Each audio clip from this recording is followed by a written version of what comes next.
Hi, Sarah Childress back with you. Just this past week, I did an introduction for Monty Python and the Holy Grail, which we programmed in conjunction with the Frist Art Museum's Knights in Armor exhibition, which is currently running and which has a gorgeous collection, or features a gorgeous collection, of Renaissance-era plate armor. Now, for those of you who have seen Monty Python are probably like, wait a second, Monty Python's all about chainmail, which you would be right, because that was the primary armor of the Middle Ages, which is when Monty Python is set. So if we think about the exhibition at the Frist and Monty Python and the Holy Grail, we have the full panoply of knights in armor over the ages.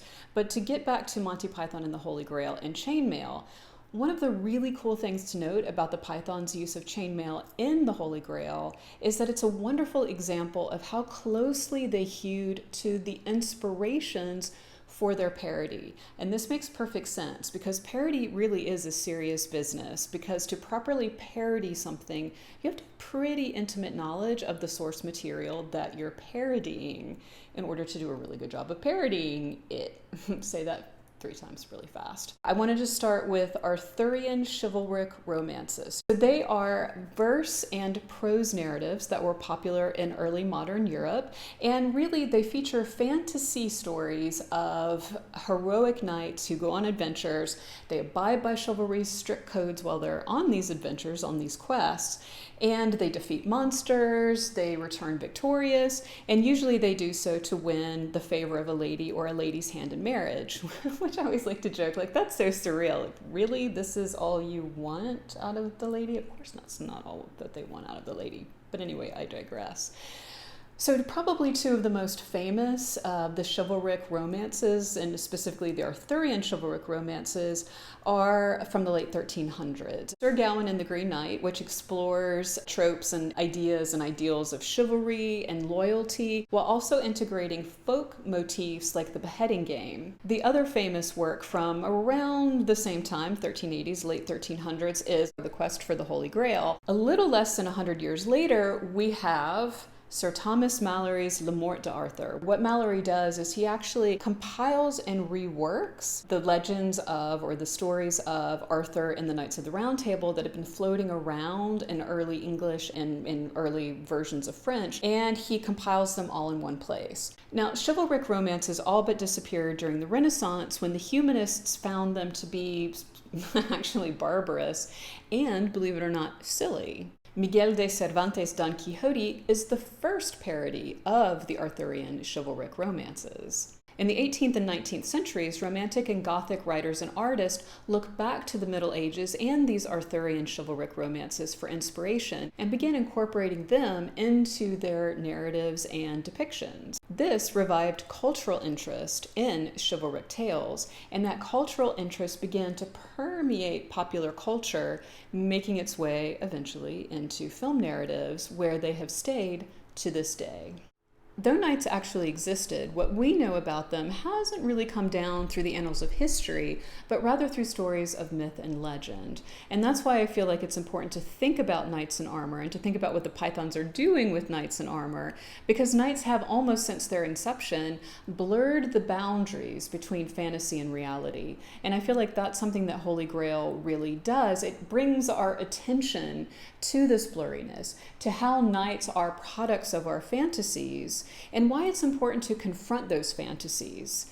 Not only to confront those fantasies, but also the assumptions they embody and some of the brutal realities that they tend to gloss over. Comedy has long been used to reveal difficult truths. Since classical antiquity, humor has been used to expose moral, social, and intellectual shortcomings. And the form of comedy known as parody, the comic reworking of serious, heroic, or epic works, creates a mirror through which to analyze the dynamics and assumptions of the original works. The Pythons parody Arthurian chivalric romances to dismantle and undermine our romantic notions about knights and all that they symbolize. And they do this in a couple of ways. First, they defamiliarize some of the key tropes and icons of the chivalric romances, And they also use self-reflexivity to constantly remind us that we're watching a fiction and one based in other fictions. Defamiliarization involves presenting familiar things in an unfamiliar way so that we start to think about things that we don't normally think about.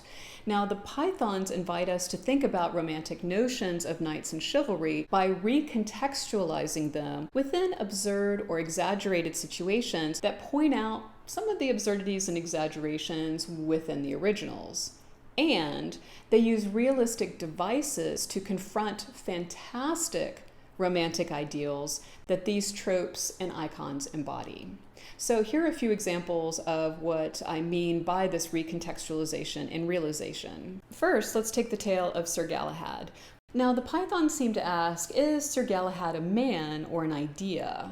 Now, you slap an L on the end of idea and you get ideal, which doesn't always necessarily square with the real. But what's so interesting about this episode within Holy Grail is that the Pythons actually do adhere pretty closely to the original source text, but they also show that Sir Galahad is a man with human temptations, or the ability to succumb to human temptations. And this is something that they also do with the tale of Sir Robin. Sir Robin, as you probably know, is accompanied by minstrels who, as minstrels do, translate everything he does into song, which is a form of mythologization. So we have to wonder, will brave Sir Robin be able to live up to these almost like mythic standards of knighthood? Now, if you haven't seen the movie, I'll leave you to find out. But what this sequence does is ask us to contemplate the difficulties and the challenges of just being a knight, which seems to be as perilous or as difficult as facing any monster or dragon. Next, we have the tale of Sir Lancelot, who thrusts himself into the midst of another trope, rescuing a damsel in distress from her tower prison.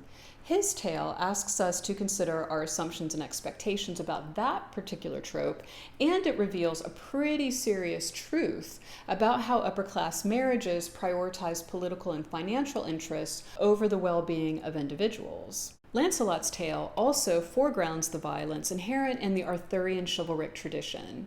Now, in the film, his brutal and indiscriminate violence is exaggerated almost to the point of absurdity, which makes it, I know this sounds strange to say, funny and hence a little bit more palatable.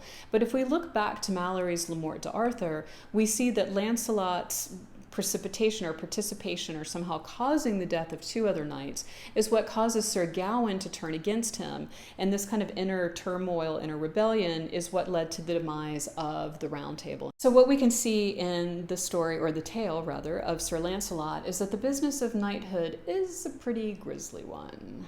Then there's King Arthur, who serves as a comic foil, but in doing so, I think, resembles Don Quixote, because like Quixote, King Arthur holds firmly to a chivalric romantic worldview, and in doing so, he not only grounds the absurdity around him, but he also manages to maintain a certain kind of dignity and nobility. By doing so, he embodies one of the Python's chief tenets, which is, the world is an absurd place, and honor belongs to those who take this absurdity seriously and who manage to find their way within it. Now, to close, I want to talk just a little bit about the film's self-reflexivity because it allows me to talk about its cinematic qualities. Now, those of you who know the film know that there's not just one, but two framed narratives within it. The first involves the book of the film, which resembles an absurd illuminated manuscript thanks to Terry Gilliam's gonzo animations, and which works to desacralize or demythologize our relationship to those sources. The other, which is more subtle, invokes academic study, which, along with popular culture, is another way that these tales are kept alive and handed down from generation to generation. The Pythons also, from the very beginning of the film, remind us that we're watching a film, and they do this by emphasizing its constructiveness. They also reference cinema and TV history, shouting out to the films of Ingmar Bergman, to musicals, documentaries, swashbucklers, and also there are a couple sound cues that remind me of soap operas, and by using film art techniques to undercut their Holy Grail heroes. Now, for those of you who don't know, there are primarily 4 film art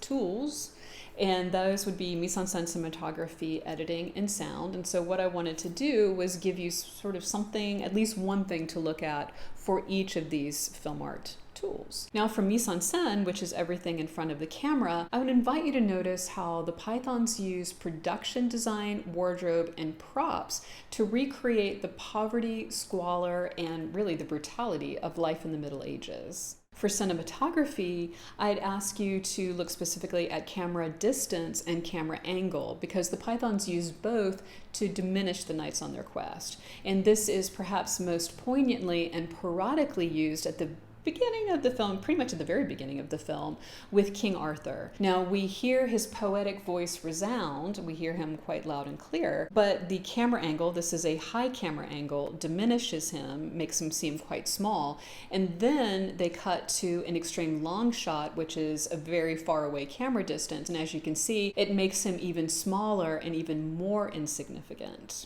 For editing, there are really two kind of special uses of editing that the Pythons use.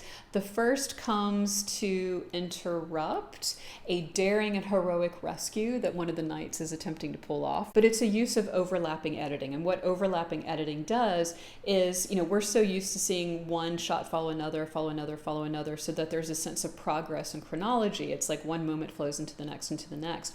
But overlapping editing actually repeats moments and does so in order to show that they have some kind of significance. And the other thing that the Pythons do, and I think quite cleverly, think about the relationships between shots. Now again, we make assumptions and we have expectations about the relationship between shots, that a scene, which is a collection of shots edited together, takes place in one place at one time, and one moment follows the next moment, etc. But what the Pythons do in a couple of places is they actually allow people, actors, to be in two places at once. And that's because they know that we have these assumptions and expectations about editing, and so they play with those assumptions by linking together artificially two different times and two different places. Again, drawing our attention to the fact that film is a constructed thing. It's a made thing.